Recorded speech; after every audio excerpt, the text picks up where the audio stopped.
Hello everyone, it is Joe here from Omnipoke, the channel that brings you guys everything Pokemon. If you're looking for PTCGO codes, including the stuff from Astral Radiance, make sure you go ahead and check out the Potown store. You can get a 5% discount on your order using that code Omnipoke.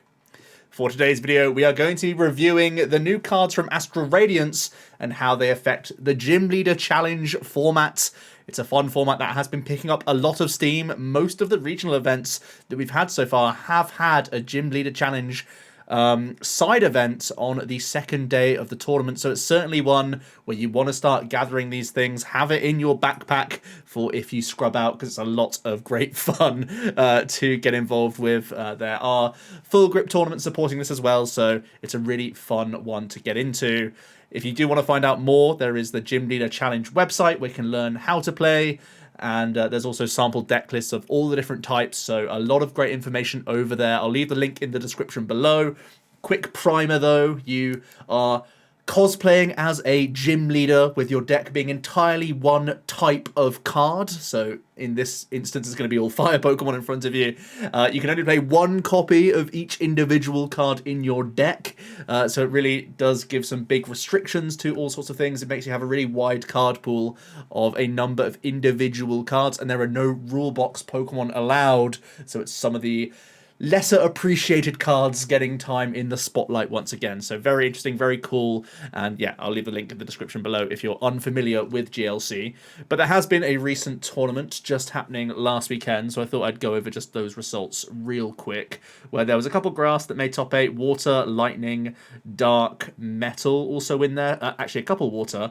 And there was a colorless control that took it all down. Picture of the deck list is there. There's a ton going on here. But colorless control is one of the strongest archetypes, certainly, and it could be getting some new cards from this set as well. We're going to be breaking down some general includes that we get from this set, which I think are going to be impactful, as well as going down each type and which cards they gain. So we'll start off with the general additions. I do think Silene is an interesting one, similar to how I like Roseanne's backup in a way. But Silene is much more immediate because there's a lot of different engine Pokemon in almost every type. There's lots of ways that you can draw a card or draw a couple cards from one of your ability Pokemon that chill on the bench. So Silene giving you instant access back to a card that's been in your discard pile could be absolutely huge. I'm thinking about cards like Double Dragon Energy, stuff like this, where you just want to continually spam this huge effect and get multiple dips with it. I think Silene is going to be really important for archetypes that have some key cards that are difficult to recover. You just play one copy and try and flip those coins. No, it never does feel good if you get that double tails, but I think it's a card worth adding into archetypes that have very specific cards that you want to recover, and you have draw engine mons that can give you instant access to it. I think that's the difference between this card and Roseanne's backup. You can pretty much, at the top of your deck, you can almost always get into it straight away, or even plant it there for the following turn, which is never the worst thing. So I do like Silene, especially in a singleton format, giving you extra usages and being extremely versatile, because any card from your discard pile is actually really good. I think Roxanne's an interesting one as well. Not quite as powerful as the likes of N and Marnie, so it may not be strong enough. But if we are seeing some like colorless control decks, which we know do very well, this can be a way that you can try and hit your opponent hard sort of earlier on in the game and make sure you're still drawing those 6 cards all the time. Yes, N is probably doing the same thing for you, so might be outclassed, but still worth discussing because it's an extra sort of disruption option. I think we have enough in GLC already, but just having a huge number of them all in one deck gives you a sort of going behind option if you really want to have it, but not one that we necessarily need right now. Trekking Shoes, it would just be a 1-of course, but it's an extra card to help you cycle, which is no bad thing if you are playing some discard synergy cards. Hisuian Heavy, an amazing card for GLC. Oh my goodness, I'm so excited for this one. How sad is it when you prize pieces of your line? Hisuian Heavy can get you all of your big basic attackers, so you can really lean into just playing 1 or 2 of the key ones now, because you always have the Hisuian Heavy bailouts, but also it helps you get some of your Stage 1 basics and your Stage 2 basics as well. So Hisuian Heavy is amazing for GLC. We've really, really wanted a card like this. So I think the whole format is going to be so much more fun now, thanks to Hisuian Heavy. I think this goes in every GLC deck. It is cracked. Next, we have the Jubilee Village Stadium. It can be a way that you can shuffle and draw 5. For those types that have a little bit less draw power, the Jubilee Village could be an interesting stadium to include. Or if you just don't have one in your deck right now and you want to have some sort of counter to other archetypes and other types that really enjoy having multiple. And of course, it's a budget option to Beach if you're trying to play Colorless Control. So to bear in mind there. On to the type-specific stuff then. Grass have a couple interesting additions. Gardenia's Vigor doesn't draw a lot, and obviously you can only play 1 copy. Remember that the entire time. We're talking about every card here. But it is acceleration. We have lots of recursion for supporter effects, of course. You can play your Versus Seeker, you can do this, that, and the other. So there could be a world where you don't even need many of your engine Pokemon. There could be a world where you no longer need that Venusaur or that Rillaboom. You can just lean into Cherim and also have this Gardenia's Vigor as your backup and just sort of go grass big basics. And I think one of the reasons why I mentioned that is we have this new Kricketune, which is also insane, giving your grass Pokemon an extra 40 hit points, except the Kricketune itself. But man, this can make some tanky green, boys, because we already have Aether Paradise as well. We have lots of big tool cards to buff our basic grass stuff, and there's a decent number of very strong grass basics as well that just required that bit of extra acceleration via Cherim or via this Gardenia now as well. So I think there could easily be a world where we play aggro basic grass and try and get the job done there. That could be pretty interesting. Heracross being a potential new include as well. Doesn't conflict with many strong Heracross from the past as well, which is great. It does 120 and a 30 bench snipe. That seems very reasonable, especially because this guy can get into like 200 hit points if you just go Cape plus Kricketune. So that guy's pretty big. If you get those extra snipes, it's going to be fantastic. Shaman could be used if you really wanted to have this option. Searching out any 3 cards is obviously fantastic. When everything's a singleton, it can piece things together for you. I think typically these sorts of effects would be grabbing like Pokemon, and Grass is already great at grabbing Pokemon because you have, you know, Grottle, Grovyle, these sorts of things. Lots of engine mons in that regard. So I don't think Shaman's necessarily fantastic, but if you are trying to build a Grass combo deck, the Shaman could be a great enabler for those sorts of things. Onto Water, also gaining a few good things. Irida, a fantastic supporter to see, gets you an early game Pokemon and an item card. This is extremely versatile. Can get you pivot options into the likes of this Basculin or into a Beacon as well. Could get you a Bucket, of course, which is a great one-off to have in the Water decks. It can get you lots of different things, even just acting as getting yourself, you know, a VIP pass, for example, could now be a one-of in your Water decks. So yeah, I think Irida, a great include for Water, especially because it can grab you evolution Pokemon, similar to like Dive Ball as well. So this can act as the sort of in-between of having a Fang Club and a Breeder's Nurturing, basically. And that already just sounds insane value for just 1 card in your deck, and it's even more versatile than that, so love to see it. Hisuian Basculin, I think because the Basculegion is strong enough as a sort of revenge attacker, I want to play this 1/1 line. I know we already have Beacon, and a lot of the time Beacon is stronger, but early game Gather the Crew is just fantastic. So I still feel like it'll be a 1/1 line. Because that Basculegion has a decent enough revenge attack, 120 is a little bit below where I want to be hitting, but because you have that confusion on top, that little bit of extra annoyance for things that are tanking that hit, it seems to be worthwhile. So I like this 1/1 line being added into most of the Water stuff. And there's also now the option of Hisuian Avalugg, as a potential tank to go alongside or even challenge the Werelord Frostmoth builds, or just giving you a alternate 1/1 line so you're not panic going for Nessa the entire time to reload your whale and having to have an in-between. Now you can literally have Avalugg and Werelord and have your next sort of backup big boy ready to rumble. So I think that's very cool. It can do insane damage output. It will force you to play multiple stadium cards and have tutor for those sorts of effects, of course, but it's something that I can foresee because, yeah, this and Werelord seem to be some of the biggest things you can be building, especially for stage 1s. On to Lightning, we have a Regieleki. Now, Regieleki is already quite good, the one that we previously have, but this is a much more aggressive snipe. The one thing I will say is this sort of competes with Raikou Amazing Rare anyway, and it does obviously stack up a lot worse than that. Obviously, it's pure Lightning, so it's easily powered up all in a turn, but I do think this is probably a little bit weaker than the Raikou, and it makes your deck inherently just sort of more susceptible to bench control. But the reason why I also mention this, because just that first attack is actually really good, allowing you to get a trainer just straight into hand. It can really just help you in your setup. Cards like Level Ball are absolutely premium in Lightning, and just getting yourself, turn 1 play Level Ball, then Sonar for Level Ball again, you'd be really, really happy with a play like that. Similar for lots of different Ball Search cards you'd be playing. So Aleki could be good just because that first attack is so helpful, even though its targeted bolt is a little bit worse than the current Aleki that we have in Lightning decks.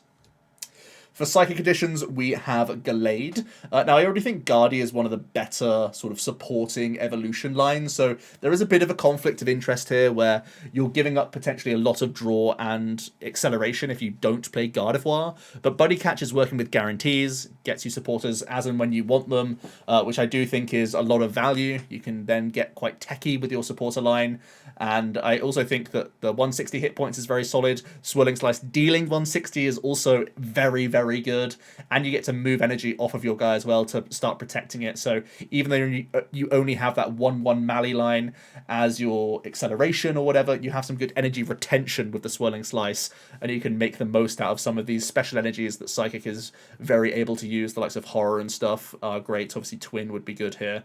Stuff like that seems very strong, so I can easily foresee Gallade overtaking Guardy just because you're working with guaranteed cards as and when you need them, and supporters are some of the most important things to get at the right time.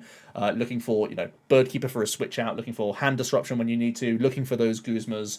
These are all going to be integral for you. So I do like Gallade just because its inherent stats are that little bit higher than Guardy's. I know Guardy can hit higher if you just commit more psychic energies to it, but it has lower base hit points, and that's really sort of off-putting, and its draw isn't like guaranteed acceleration either, so I feel like Gallade might outshine it. Onto some fighting additions then. Grant seems really good because it's a pick it out of the discard pile when you want it style card for that damage buff. And fighting is sometimes a little bit below where it needs to be in terms of one-hit KO pressure. So I think Grant could easily be a decent include just because it's so helpful to have this as and when you need it from the discard pile, which is great. And Hisuian Arcanine with that 150 hit points is very solid for a stage 1 Pokemon and has obvious synergy with Colossal as well. Scorching Horn doing 80 plus 80 and burn if if this Pokemon has any fire attached. So this is easily done with Colossal, of course, but could also be done in other ways like having Aurora or Rainbow or other stuff like that. So yeah, I feel like this is a decent addition to a Colossal deck. I feel like this plus like Lucario, for example, is building a nice shell for fighting. I know fighting is one of the weaker types in general, but this Arcanine is pretty overstatted for a stage 1, and it can churn out huge damage output. It's basically a guaranteed 180, and that's pretty solid, I would say.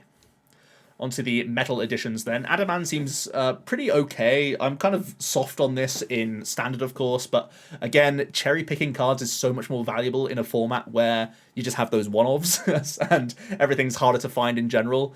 So these sorts of tutor effects are just far stronger, and a lot of the metal decks rely on having high metal energy counts, and you can even play the stadium that gets back double metal into hand. So Adamant has decent synergy there where you can just recover them with Coronet and insta-play the Adamant, which is pretty okay to get stuff going. So I can foresee this being a one-of in those sorts of decks, because typically Metal wants to build a couple stage 2s up, like your Aegislashes for higher hit points or your Magnezones for acceleration. Speaking of which, this new Magnezone is competing with Rain Dance, which is a hard thing to compete against, but what I will say is this is just like far lower maintenance. You sort of set this guy up and you get little bits of value here and there, whereas Rain Dance, like, you really need to have insane hands to evolve into your Magnezone and start popping off with like letters and whatnot to actually make use of your ability, and you're sort of waiting into the late game where you can use things like superior energy retrieval and cards like that, whereas this Magnezone just kind of does its thing and is like always pretty helpful. I know Powerful School doesn't do a lot in water, and that doesn't spell really like good news for this Magnezone in terms of competition for Rain Dance, but I think it's one to bear in mind, and its own attack isn't like the worst thing in the world either, so I feel like this could be an interesting include, because Metal already has like Bronzong and Saucer, so only a little bit here and there. Like sometimes only magneting for like one metal is still like reasonable. So I feel like you can get away with it here and there with your chunky big basic metal decks. And then for dragons, we have Regidrago. Now, again, there's already a Regidrago that can hit higher than Giant Fangs, but typically 160 is already a very decent number in a lot of situations. There's only a few things where you need that higher damage output from the alternate Drago, and this is a much welcomed draw card for Dragon. So I do like this option. I feel like 160 is more relevant than the sort of 240 minus. So I want this as a Drago upgrade because I'm paranoid that Dragon doesn't have enough consistency in it compared to other types, and it's one of the things holding it back.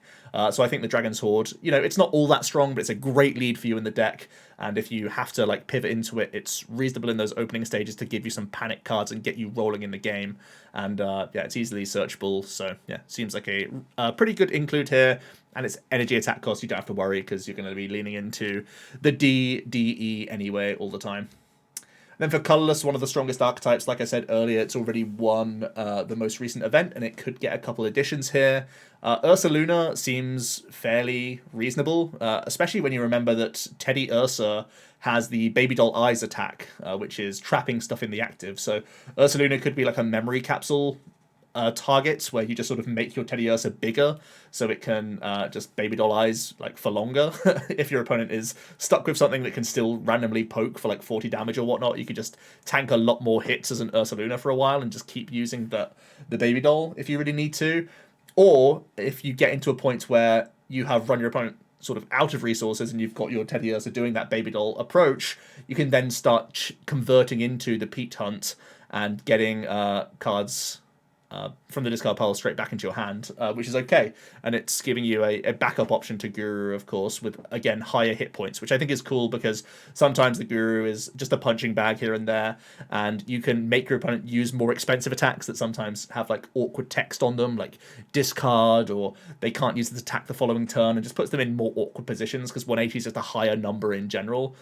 So I think that's pretty cool. I think there's also an Ursa Ring that can discard the top card of your opponent's deck as well. I think that's for 3 energy, pretty expensive.